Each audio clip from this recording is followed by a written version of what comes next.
Nous sommes très heureux de vous retrouver sur Medi 1 TV Afrique. Soyez les bienvenus dans le Talk Afrique. Dans une déclaration commune à l'occasion de la Journée mondiale de la liberté de la presse, le rôle central de la liberté d'expression dans la capacité des journalistes, des professionnels des médias, des activistes environnementaux, des scientifiques et des citoyens a été mis en relief. Nous verrons dans cette émission l'urgence du journalisme face à la crise environnementale. Deux invités en plateau pour en discuter, deux journalistes. Faustin Ouma est avec nous, bienvenue sur notre plateau. Merci, mon cher Thomas. Vous êtes journaliste et Ebony Presse écrite, meilleure enquête, meilleure interview. Ça veut dire, c'est un très bon journaliste. Félicitations. Merci beaucoup, ça vous que le dites. Merci. Avec nous sur ce plateau également, Joël Nianzou. Bienvenue sur le plateau de Média. Merci, merci pour l'honneur que vous me faites d'être là. Vous n'êtes pas un novice sur nos plateaux. Toujours un plaisir d'être là, en tout cas. Très bien. Vous êtes journaliste et président de la plateforme de la presse numérique de Côte d'Ivoire. Avec vous, donc, chers confrères journalistes, nous allons discuter du rôle du journaliste dans la société, dans la mise en œuvre des politiques publiques, surtout sur les questions liées à l'environnement. Alors, le triptyque du journaliste, on parle d'éduquer, d'informer, de divertir. Mais deux aspects vont nous intéresser, informer et éduquer. Alors, comment se fait la mise en œuvre de ces deux éléments dans votre travail au quotidien, Faustin Ouma? Eh bien, je pense que la mission d'information et de formation a tout son sens. Et d'ailleurs, ça a toujours eu tout son sens. Voilà, je pense que nous sommes dans un monde aujourd'hui où l'information est une denrée très importante pour la prise de bonnes décisions au plan individuel, au plan national. Et donc, je pense que cette mission-là a tout son sens aujourd'hui. Alors, dans l'exercice de notre mission, on a toujours les mêmes défis qu'on a. Et voilà, ces défis-là sont toujours de vérifier les sources d'information, d'abord de rechercher les informations, de vérifier les sources et de savoir les mettre à disposition, c'est-à-dire du public. Et donc, je pense qu'aujourd'hui, comme ça a toujours été, ces défis-là sont là. Et nous, en tant que journalistes, c'est notre rôle, c'est une responsabilité qu'on a. Et donc, on prend beaucoup de plaisir à faire ce métier-là. Voilà. Il n'y a pas très longtemps, on parlait en Côte d'Ivoire du déclin de la presse papier, vu les nouveaux éléments du digital qui sont apparus, le numérique, et vous êtes président de la plateforme de la presse numérique de Côte d'Ivoire. C'est une très belle adaptation. Alors, comment est-ce que vous vivez au quotidien votre métier de journaliste, mais sur ces différentes plateformes? Mais j'avoue que avec l'avènement d'Internet et les innovations de niveau digital, ça apporte ça enrichit encore le métier, puisqu'il y en a des journalistes qui sont spécialisés dans certaines thématiques, notamment le database et le Mojo et tout. Ça permet à certains journalistes de pouvoir aller au-delà de ce qu'ils peuvent faire à travers les outils digitaux qui sont mis à leur disposition.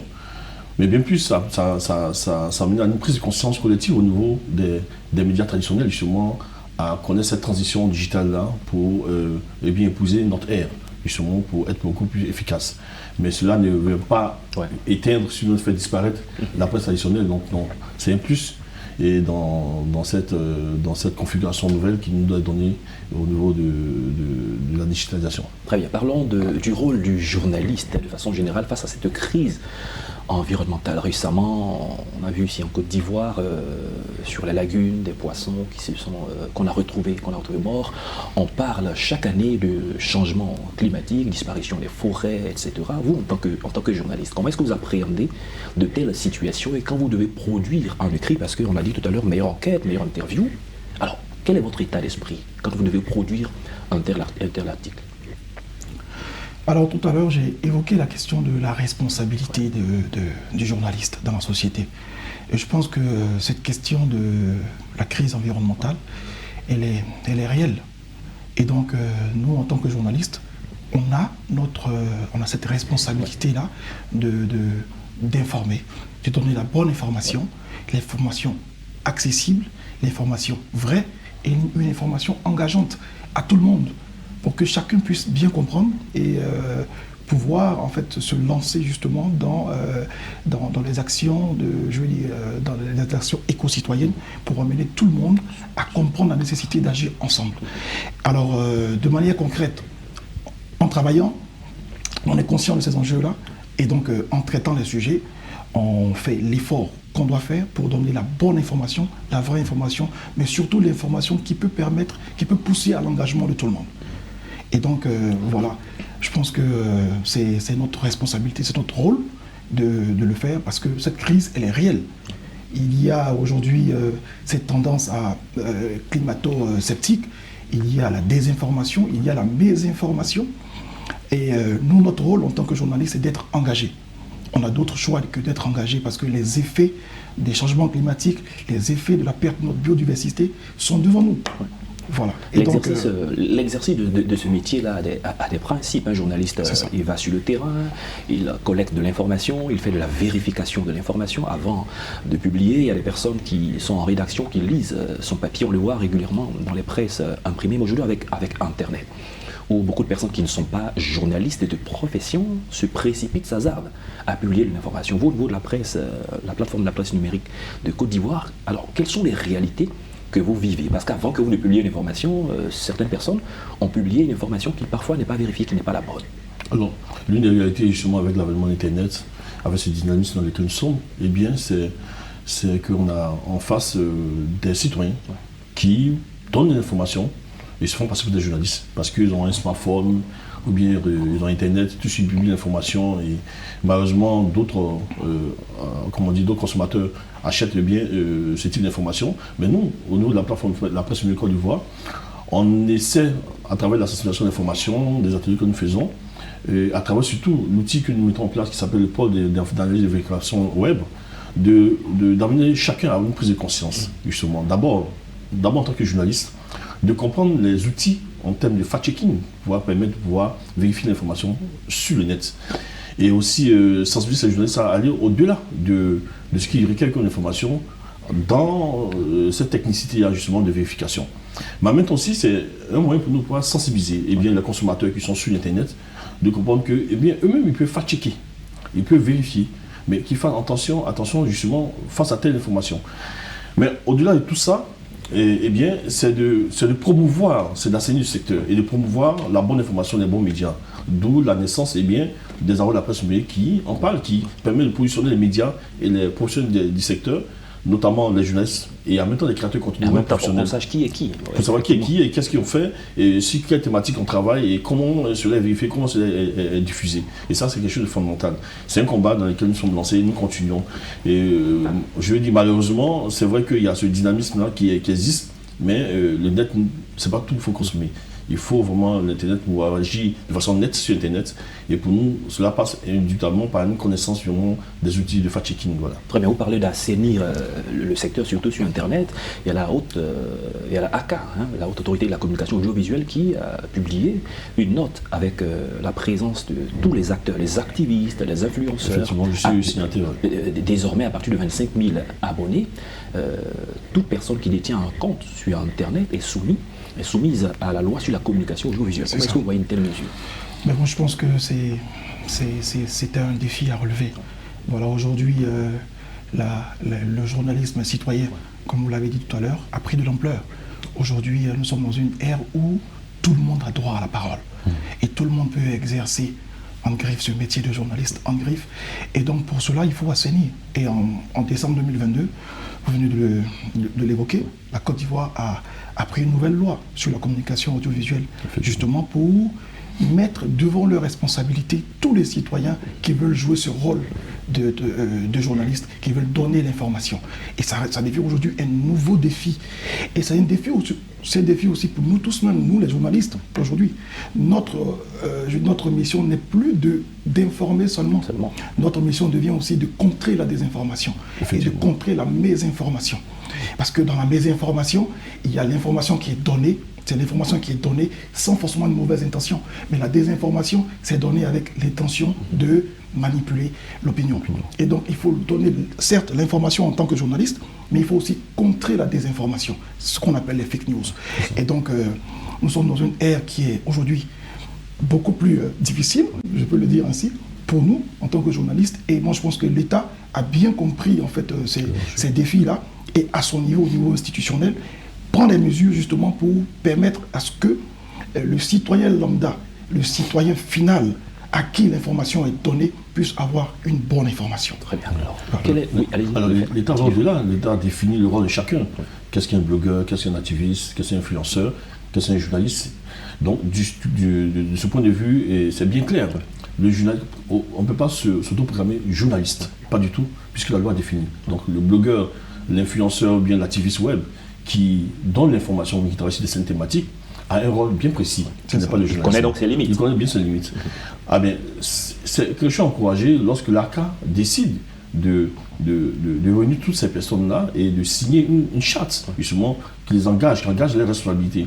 Et ça, c'est un pas. Je pense qu'on va aller encore au-delà pour pouvoir permettre à ce que ce secteur soit véritablement assaini. Parce que, vous savez, avec la démocratisation d'Internet, on a toutes sortes d'informations qui peuvent avoir un impact, sinon qu'il y a un impact indubitable sur les communautés. Et ces personnes-là qui ont beaucoup d'influence, qui sont beaucoup suivies, jouent aussi un rôle, d'où leur responsabilité engagée justement à travers cette charte qui est signée, mais à travers aussi cette loi qui a été prise justement pour les mettre face à leurs responsabilités. Et ce qui moi me retient ici, c'est surtout de bien préciser le rôle du journaliste, qui est véritablement un métier avec sa méthodologie, sa façon de faire, qui n'a rien à voir avec ce que font les autres sur l'Internet. Parlons de la journée mondiale de la liberté de la presse. Chaque année en début mai, le 3 mai, cette journée, elle est célébrée à travers le monde. Quel est le sens d'une telle journée pour vous en tant que journaliste? Cette journée a un sens qui est très marqué, un sens qui est très poussé parce que, voilà, tout à l'heure on vient de le dire, c'est un métier qui est soumis à beaucoup de pression. C'est un métier qui est mis à la lumière. Et donc, sur cette base, tout ce qu'on dira ne plaira pas forcément à tout le monde. Et donc, le journaliste doit être protégé. Et une telle journée qui célèbre la liberté de la presse a tout son sens, dans le sens où ça rappelle à chacun, ça rappelle à tout le monde le sens ô combien important que le sens du métier des journalistes à tout le monde, aux décideurs, aux ONG, à la société civile, au secteur privé, à tout le monde. On leur rappelle que le journaliste est là, il n'est l'ennemi de personne, et qu'il est là, il joue son rôle à lui, il constitue un pouvoir. Certains disent que nous sommes le 4e pouvoir, d'autres disent que nous sommes le premier pouvoir. Bon. Et donc, je pense que cette journée-là, que c'est un pouvoir. C'est un pouvoir. Cette journée-là vient en fait justement pour rappeler en fait cela et rappeler le rôle sacré en fait. Parce que donner de l'information à quelqu'un, je pense que c'est le début de toute action. Et donc, pour cela, je pense que c'est très bien de célébrer cette journée. Cette journée-là. Surtout que cette année, il y a une thématique qui est très importante. Voilà, c'est la crise environnementale qu'on vit. Ça concerne tout le monde. Et donc, il faudrait que tout le monde soit conscient du rôle que nous pouvons jouer, nous, en tant que journalistes, dans la résolution de cette crise-là. Alors, moi, je pense qu'au-delà même du rôle, il faut rappeler que cette journée vient expliquer que nous avons des devoirs. Nous avons des droits, plutôt, des droits. Et vous savez que pour jouer ce rôle-là, il faudrait que, eh bien, au-delà de ce que nous pouvons faire, eh bien, il faut respecter certains droits qui nous sont mis. Parce qu'il y a, par exemple, le droit à la protection des sources journalistiques, il y a l'accès à l'information, ainsi de suite. Et ça, c'est ce que nous prenons lors de la journée de la liberté de la presse pour dire que, voilà, il y a ces droits-là qui existent. Il faudrait que nous puissions exercer qualitativement nos métiers en nous donnant l'occasion de pouvoir avoir accès à l'information, et ainsi de suite. Et la question de la formation des journalistes sur les thématiques très importantes telles que celle de l'environnement, les grands enjeux de l'environnement. Pour pouvoir informer, donner la bonne information, il faut soi-même être formé sur ces questions. Alors, Faustin Oumang. Je suis tout à fait d'accord avec toi, parce qu'aujourd'hui, il y a deux tendances qui sont là présentées à tout le monde. Il y a ceux qui croient effectivement que nous sommes en train d'aller vers une crise, vers une catastrophe, et il y a ceux qui ne croient pas, les climato-sceptiques, qui remettent en doute, en cause tous les travaux qui ont été faits par les scientifiques. Et donc, le journaliste qui doit être équilibré dans la diffusion de son information, dans le traitement et la diffusion de son information, il peut être partagé. Alors qu'il y a une crise qui est réelle, et ceux qui sont derrière une thèse et derrière l'autre thèse ont des enjeux carrément différents. Et donc, en tant que journaliste, on voit les effets. On sont d'abord des citoyens avant d'être des journalistes. On voit les effets des changements climatiques. En Côte d'Ivoire, ici, on voit comment est-ce que nos forêts sont détruites. On voit les effets sur l'économie, on voit les effets sur la vie sociale. Et donc, le journaliste doit être engagé. Aujourd'hui, c'est ça le grand défi, c'est d'emmener les journalistes à être engagés, à comprendre réellement qu'il y a urgence à agir et donc à se faire former. Et la formation va se faire comment? Il faudrait que les centres de recherche, il faudrait que les universités, les intellectuels, les universitaires, les chercheurs qui produisent la connaissance sur ces sujets-là puissent avoir une très bonne collaboration avec les journalistes, de sorte à rendre cette connaissance qu'ils produisent là, de sorte à ce que les journalistes puissent permettre à cette connaissance-là d'être donnée au consommateur final. Parce que la connaissance qui est produite, qui est scientifique, n'est pas forcément comprise. Accessible. Voilà, n'est pas forcément accessible. Alors que nous, journalistes, notre rôle, c'est justement de diluer en fait ces informations-là pour que le lecteur final qui lira puisse comprendre et que finalement ça puisse l'engager lui aussi dans la lutte.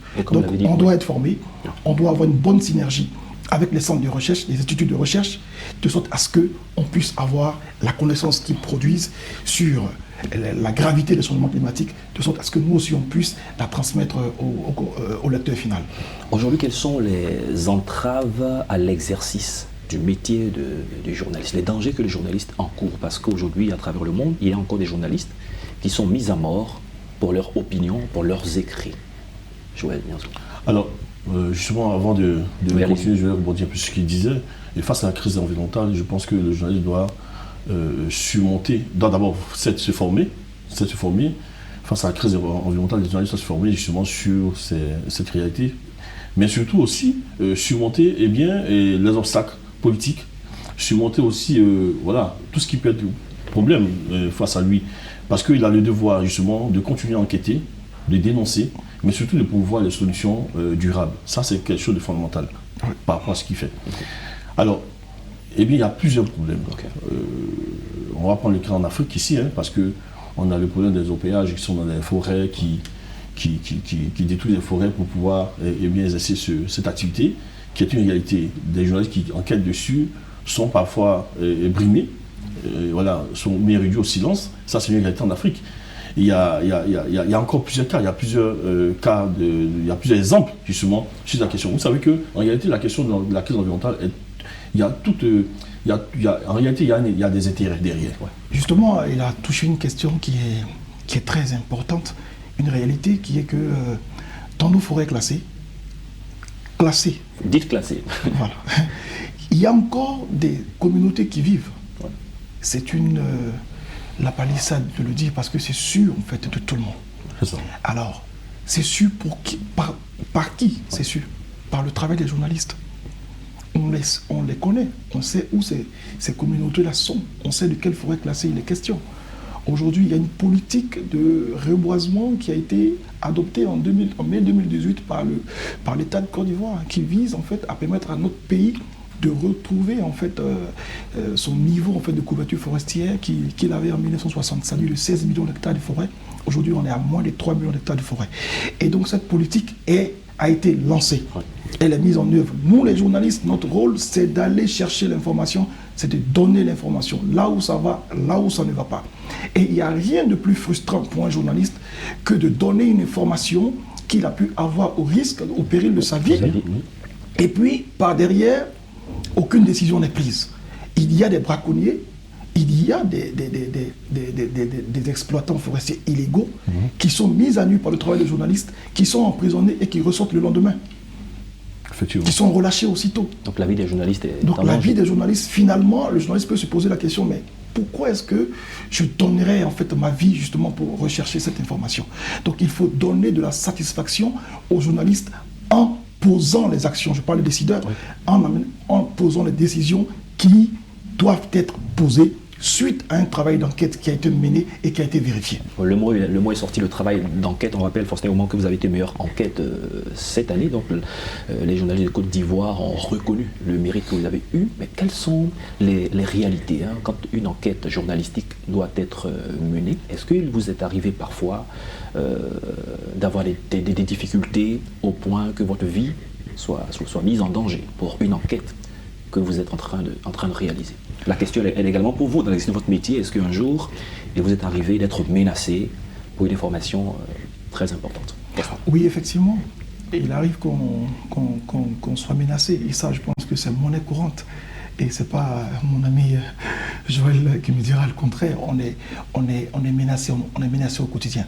Et c'est justement parce qu'on est menacé qu'une telle initiative de la Journée mondiale de la liberté de la presse a tout son sens. Pour rappeler aux gens qu'on ne doit pas nous faire de mal. Parce que ce que nous faisons, ce n'est pas une activité qui est mal. C'est justement de donner du sens à une déclaration officielle des Nations Unies qui veut que tout citoyen puisse être informé. C'est ça.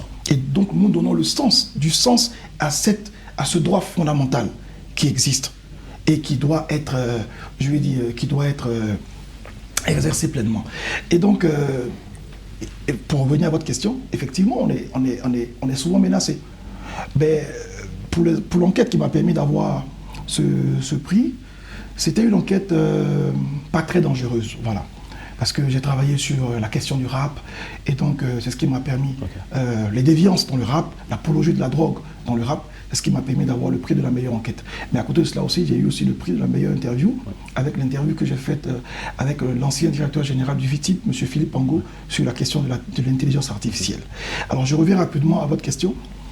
En 2018, je me rappelle, je faisais une enquête sur la question du loto ghanéen. Je crois que j'étais peut-être le premier journaliste à faire une enquête sur ça.